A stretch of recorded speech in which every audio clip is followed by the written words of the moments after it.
A Caio, Companhia Americana Industrial de Ônibus, foi fundada em 1945 no bairro da Penha, em São Paulo, por alguns sócios, incluindo o proprietário de uma revenda Ford e pelo imigrante italiano José Massa, bisavô do piloto brasileiro de Fórmula 1 Felipe Massa, que trabalhou durante 18 anos na fábrica de carrocerias Grassi. Sua experiência, aliada à necessidade de mais ônibus no Brasil, fez com que a produção da empresa crescesse rapidamente, já em 1946 sendo construídas 146 carrocerias. A estrutura e o piso de todas elas eram de madeira de lei, externamente revestida de chapas de aço, e poltronas estofadas em couro. Eram utilizados vários chassis de caminhões médios de origem importada, americanos, alemães e ingleses. Caminhões Ford de 1947 também receberam as primeiras carrocerias Caio, sendo vários modelos urbanos e interurbanos, quase sempre a gasolina, oferecidas pela Caio para atender a todas as grandes empresas que surgiam pelas várias cidades brasileiras. Em 1949, adquiriu a recém-criada Sermava, fundada no Rio de Janeiro e que permaneceria como subsidiária. Só em 1952, a Caio produziria sua primeira carroceria totalmente metálica. Já no ano seguinte, 53, num ato de ousadia, a empresa apresentou um chassi de fabricação própria, um projeto sob licença da italiana Sica, equipado com motor Fenemé nacional, montado na traseira, sendo o primeiro chassi de ônibus com motor traseiro fabricado no país. Na mesma época do lançamento do chassi Caio Sica, a linha de carrocerias foi rapidamente renovada, melhorando o acabamento e modernizando o desenho, adotando linhas mais aerodinâmicas e superfícies curvas, surgindo o modelo que ficaria conhecido como Fita Azul, carroceria que teve uma vida longa sem grandes modificações, e foram muitos os chassis utilizados. Curiosamente, na década de 50, surgiram os Papa-Filas, configuração na qual o Fita Azul da Caio foi utilizado, com um semi-reboque Massari encarroçado como ônibus, tracionado por um cavalo mecânico Fenemé, que por sua vez podia receber cabine da própria Caio.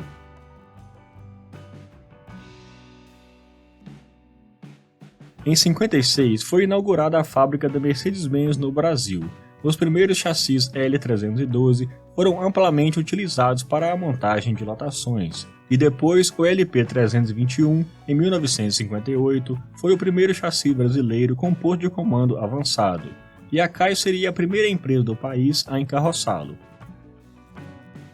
Em 1960, a Caio lançou o modelo Bossa Nova, radicalmente diferente dos anteriores, uma carroceria com janelas largas, vidros deslizantes e para-brisas panorâmicos. Com base nos componentes do Bossa Nova, a Caio também projetou um modelo rodoviário, ou Papaléguas, imponente carroceria monobloco com mecânica GM, montada em plataforma com motor traseiro construída pela própria Caio, produzido a pedido da Expresso Brasileiro.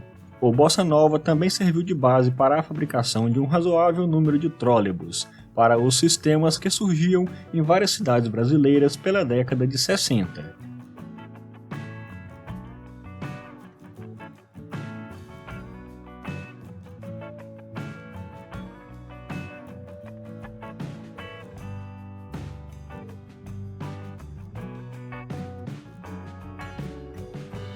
Em 63 foi lançada a linha Jaraguá, seu novo modelo urbano, com maior área envidraçada e estilo mais leve, bastante modernizado em relação ao anterior. Ao ganhar 2 anos depois nova grade dianteira e 4 faróis, o Jaraguá 2 veio a ser o primeiro grande sucesso de vendas da marca, que em 64 já era a maior fábrica de carroceria do país, com capacidade de produção de 150 unidades mensais, e apresentava uma ampla linha de produtos, sobre chassis Mercedes LP e LPO urbanos, rodoviários e de turismo para chassis Scania e para Mercedes com motor traseiro.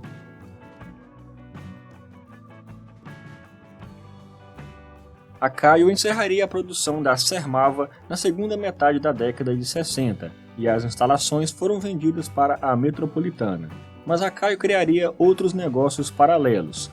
Em 62, criou a subsidiária nordestina, oficialmente denominada Companhia Americana Industrial do Ônibus do Norte. No Salão do Automóvel de 66, apresentou o Gaivota, criado na tentativa de ocupar uma fatia mais significativa no rentável mercado de ônibus rodoviários, dominado pela Ciferal e Elisiário, e com a crescente ocupação da Nielson e Nikola. O Gaivota apresentava a última palavra em acabamento interno e conforto, poltronas leito, toalete, serviço de bar, cintos de segurança, entre outros, projetado inicialmente para aplicação sobre chassis Scania L76 ou Mercedes O326. No ano de 68, o Gaivota recebeu algumas mudanças na dianteira, lanternas traseiras e as janelas laterais aumentaram em altura. Também foi apresentada a nova carroceria urbana Bela Vista, com colunas inclinadas e teto plano. Foram anos de bons resultados para a Caio, mas o final da década foi de crise para o setor. Várias pequenas fabricantes faliram. A Caio foi uma das menos afetadas, mas para enfrentar a crise utilizou-se de exportações e em 70 apresentou uma carroceria rodoviária mais simples, com teto em 2 níveis, chamada Cascavel. Também aproveitou a oportunidade para proceder nova atualização estética no Gaivota, que teve o preço reduzido em 10%. O modelo Gaivota foi fabricado até 75, quase que exclusivamente para a Única Auto-Ônibus, empresa do Grupo Caio, adquirido alguns anos antes. Com o aumento das exportações, surgiam planos de nova fábrica, de maior porte, em Botucatu, São Paulo. Também foram adquiridas a Cearense Pluma em 74 e a Carioca Metropolitana em 76. No início da década de 70, a Caio alcançava o posto de maior indústria de carrocerias da América Latina. Em comemoração aos 25 anos, lançou o rodoviário Jubileu 25, sob chassis Mercedes-Benz LPO de motor dianteiro, para ser fabricado na sua unidade nordestina. Menos sofisticado que o Gaivota, o modelo tinha toalete, 40 poltronas reclináveis, luzes individuais, divisão para o motorista e bagageiro passante na traseira. A Caio foi a primeira firma brasileira a preparar furgões e micro-ônibus para os recém-lançados caminhões leves Mercedes-Benz L608, em 1972, e a partir de 74, os micros ganhariam desenho próprio da Caio, passando a chamar-se Carolina. Neste período também foi atualizado o Urbano Bela Vista, e foi lançada a versão do Gaivota montada no chassi Scania BR-115 com motor traseiro.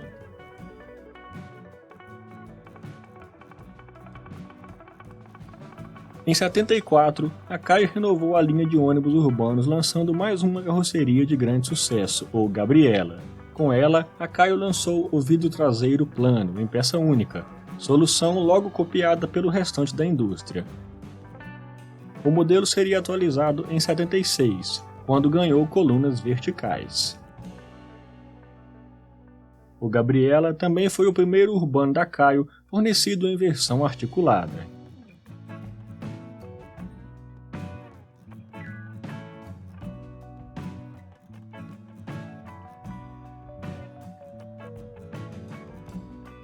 Ainda no ano de 76 foi apresentado o Corcovado, com a primeira carroceria Caio com estrutura em duralumínio, tecnologia absorvida a partir da aquisição da Metropolitana.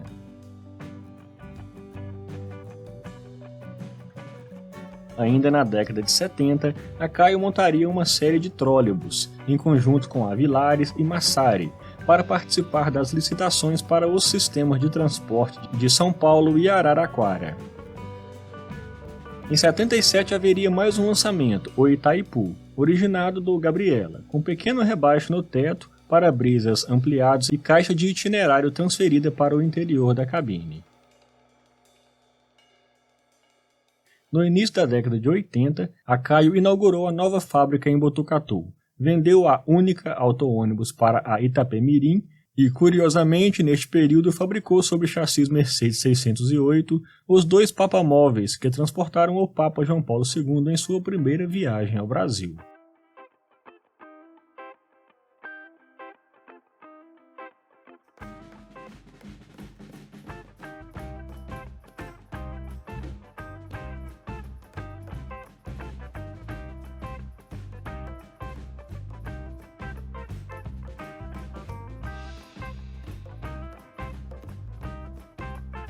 a linha urbana Gabriela foi substituída pelo modelo Amélia, com estrutura em aço ou alumínio, e com base na estrutura da carroceria Gabriela, lançou um rodoviário com linhas quadradas e acabamentos mais simples, ou Aritana.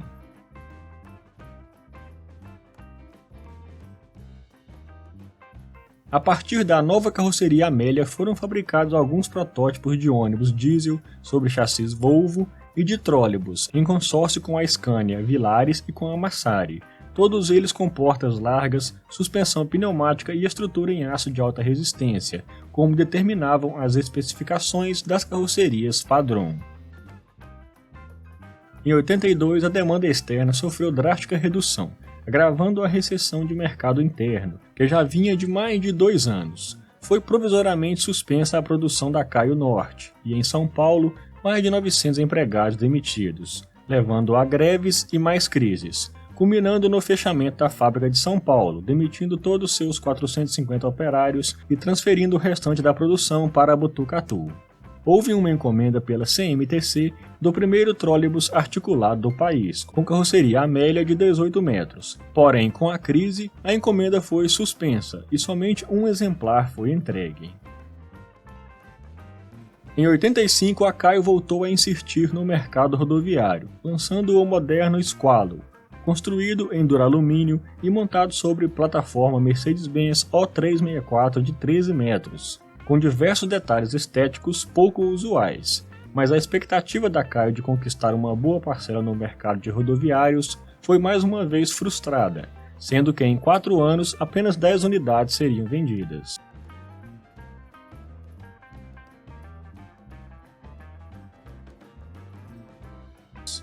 O Micro Carolina ganhou personalidade própria e continuava a ser disponibilizado em grande número de versões, inclusive como furgão de carga.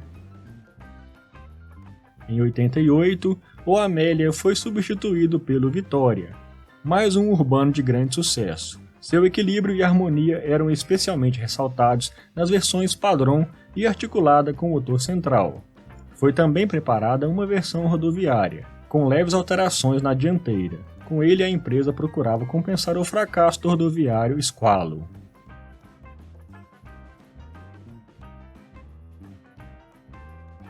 Em 93, a Caio assinou uma joint venture com a Mercedes-Benz alemã, visando a construção de fábrica conjunta em Monterrey, no México, destinada à montagem de micros e carrocerias urbanas Vitória, e com vistas ao mercado da América do Norte, começou a desenvolver 2 novos produtos, o rodoviário Monterrey e o Beta, monoblocos sobre plataforma de projeto próprio e motores traseiros MWM ou Cummins.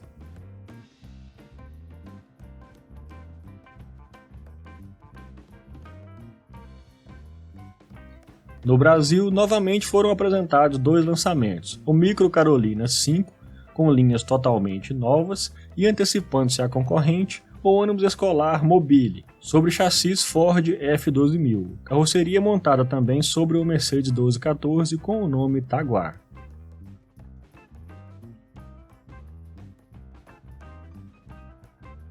Em dezembro de 95 foi apresentado o Urbano Alfa, em substituição ao Vitória, líder de mercado desde seu lançamento.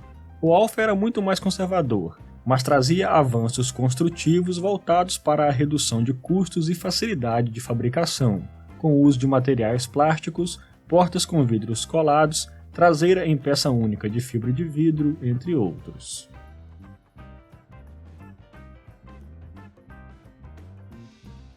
No último trimestre de 97, a Caio assinou uma joint venture com a espanhola Irizar para a fabricação sob licença de suas carrocerias rodoviárias no Brasil. O protótipo do Century foi o primeiro produto dessa associação. A Caio promoveu 3 lançamentos em 88, o Micro Piccolo, em substituição ao Carolina, a Van Piccolino e o Urbano Millennium, para chassis com motor traseiro normais ou low entry. O Millennium acabou sofrendo modificações visando sua simplificação e maior praticidade, dentre as quais a redução do para-brisa dianteiro. Foi a partir desta carroceria que a Caio preparou seu primeiro biarticulado. Mas a crise não havia acabado, Em maio de 99, a empresa requereu concordata. Em meio às dificuldades, lançou o urbano Apache S21, em substituição ao Alfa, demonstrando a falta de rumo da empresa pela falta de estilo e personalidade entre os diversos produtos lançados recentemente. Em dezembro de 2000, a Caio teve a falência decretada.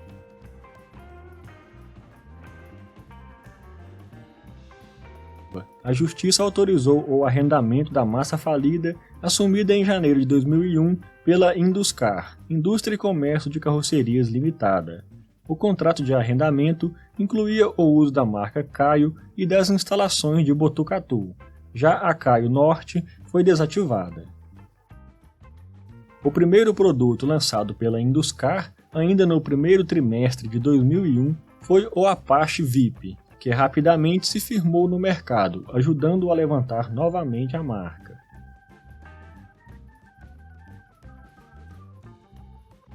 Em 2002, foi apresentado o Giro, primeiro modelo rodoviário da nova fase da empresa.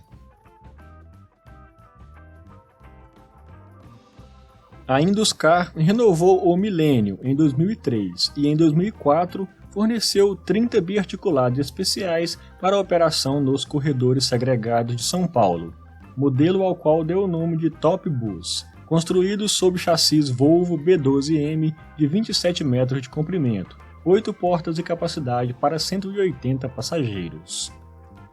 No início de 2005, a Caio foi escolhida para o fornecimento de 530 carrocerias para o Chile, demanda para a qual procedeu algumas alterações na carroceria Millennium, dando o nome Mondego. Também no fim do ano, a empresa deu continuidade à renovação da sua linha, lançando novos micros, rebatizados Foz, na versão urbana, turismo, executiva e escolar.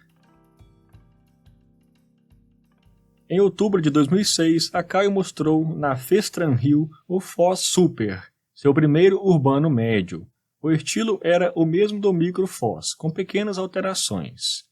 Um novo urbano convencional da marca surgiu, por fim, em janeiro de 2007, o Apache S22. No mesmo ano, foi lançado o novo Mini Achilles, desenvolvido em interesse mútuo com a Mercedes-Benz, exclusivamente para os chassis LO da marca, disponibilizado em 3 versões de carrocerias e de comprimento de chassis. No ano de 2008, foi concluída a renovação da linha da Caio, com o lançamento do Mini Foz, em substituição ao veterano Piccolino, com comprimentos entre 6 e 8 metros e projetados para utilizar qualquer tipo de chassis. As novas carrocerias comportavam grande número de aplicações, desde serviços executivos até transporte rural. Assim, a Caio chegava ao fim daquele ano como o maior fabricante brasileiro individual de carrocerias de ônibus. E a partir de março de 2009, a Induscar tornou-se definitivamente proprietária da marca Caio e das suas instalações industriais. Seguiu atualizando os modelos de ônibus. Seguia-se também exportações para vários países. Em 2013, a Caio iniciou o ano com 9 modelos em catálogo, em mais de 20 variantes. Em 2014, com a nova reestilização, apresentou o Apache VIP 4.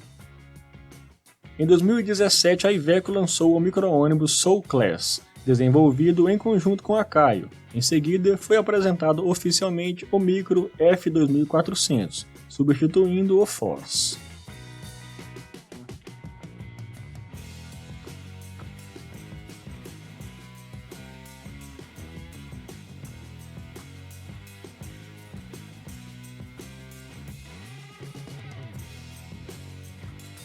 A Caio Induscar chegou a 2021 como uma das maiores e possuindo uma das mais completas linhas de ônibus do país, dos micros aos articulados, sendo, portanto, uma das maiores. O clássico Apache VIP foi lançado em sua geração 5, a mais vendida carroceria urbana da Caio, disponível em versões de 9.5 a 15 metros de comprimento.